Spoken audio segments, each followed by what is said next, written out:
যে হালাল পানাহার, আল্লাহ পাক রব্বুল আলামিন তো বলে দিয়েছেন যে কুলু ওয়াশরাবু ওয়ালা তুসরিফু, তোমরা খাও পান করো, তোমরা ইসরাফ করবে না। তো হালাল পানাহারের ক্ষেত্রে আমাদের জন্য ইসলাম কি কি জিনিস রেখেছেন, আপনি যদি কোরআন এবং সুন্নাহর আলোকে বলতেন প্লিজ।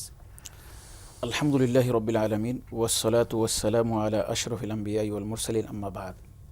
প্রথমে আমি এই রমজানুল মুবারকে এরকম একটি গুরুত্বপূর্ণ বিষয় অবতারণা করার জন্য আপনাকে ধন্যবাদ। কারণ আমরা যারা রোজা রাখতেছি, আমরা মনে করতেছি রোজা রাখছি এটাই যথেষ্ট, কান্নাকাটি করছি এটাই যথেষ্ট। এখানে যে আমাদের এই রোজাটা হালাল পানাহারের মাধ্যমে হতে হবে, আমার হালাল জীবিকার মাধ্যমে হতে হবে, হালাল রিজিকের মাধ্যমে হতে হবে, এটা আমরা অনেকটাই ভুলতে বসেছি। মানে এইরকম আর কি। মানুষ মনে করেন একটা দৃষ্টান্ত আছে, এই চায়নায় যাওয়ার পর যখন নাকি উভয় পক্ষ ব্যবসায়িক লেনদেনের কথা বলে, এরপরে বলে যে ভাই আমি আপনার এখানে খাবো না, কেন আপনার এখানে মদ।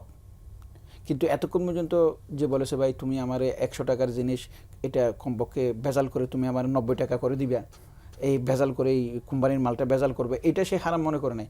তো আমরা মনে করতেছি বুঝি শুধু কুকুরেই হারাম।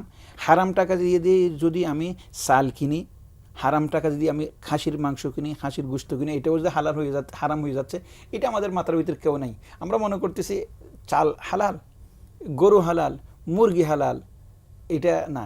চাল হালাল, গরু হালাল, আপনি হালাল টাকা দিয়ে কিনতেছি কিনা, নাহলে এটাও শুকরের মাংসের মতো, নাউজুবিল্লাহি মিন যালিক, এটাও হারামের কাছাকাছি চলে যাচ্ছে, হারাম হয়ে যাচ্ছে। আপনি জানেন কোরআন শরীফের মধ্যে আল্লাহ পাক যখন নাকি নামাজের কথা বলেছেন, তখন আকিমুসসালাহ, নামাজ পড়ো। রসুল পাক সাল্লাল্লাহু আলাইহি ইসলামকেও, উম্মতকেও, বান্দাদেরকেও একই আয়াত দিয়ে নামাজ পড়ার জন্য নির্দেশনা দিয়ে দিয়েছেন। আতুজ জাকা একই আয়াত দিয়ে নবী, উম্মত, বান্দা সবাইকে একই আয়াত দিয়ে নির্দেশনা দিয়ে দিয়েছেন। কিন্তু হালাল রিজিকের গুরুত্বটা আপনি দেখেন, আল্লাহ পাক প্রথমে বলেছেন আউযু বিল্লাহি মিনাশ শাইতানির রাজিম, বিসমিল্লাহির রহমানির রহিম, ইয়া আইয়ুহার রুসুলু কুলু মিনাত তাইয়্যিবাত ওয়া আমালু সালিহা। হে রসুলগণ, তোমরা পবিত্র আহার্য গ্রহণ করো, এরপরে তোমরা ভালো আমল করো। অথচ নবীরা তো হারাম খাবে এটা প্রশ্নই আসে না। মানে হালালের গুরুত্ব দিয়ে বোঝাইতে গিয়ে এটা বলেছেন, নাহলে নবীদের কাছে তো এটা বলাটা অনেকটা অন্যরকম বোঝা যায়।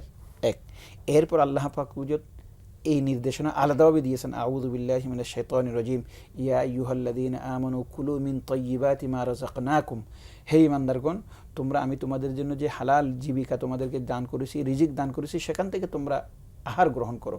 দেখেন, নামাজের জন্য একটা নির্দেশ আকিমুসসালাহ, যাকাত দেওয়ার জন্য একটা নির্দেশ, কিন্তু হালাল রিজিক গ্রহণ করার জন্য নবীদেরকে আলাদাভাবে স্পেশালি এবং সাধারণ উম্মতদেরকে আলাদাভাবে স্পেশালি বলা হচ্ছে। তাহলে আপনি এখান থেকে বুঝতে পারেন যে হালাল রিজিক গ্রহণ করা কতটুকু জরুরি।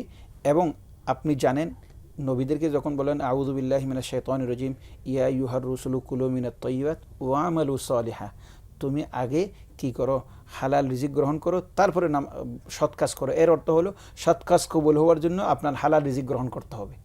তবে সৎ কাজ ছাড়া, হালাল রিজিক ছাড়া আপনি সৎ কাজ করলে সেটাও অনেকটা একবারে যার হক নষ্ট করছেন সেই সওয়াবগুলো নিয়ে যাবে, সেটা অন্য হাদিসের মধ্যে আছে। তার মানে হালাল উপার্জনের বা হালাল পানাহারের গুরুত্ব অনেক অনেক অনেক বেশি।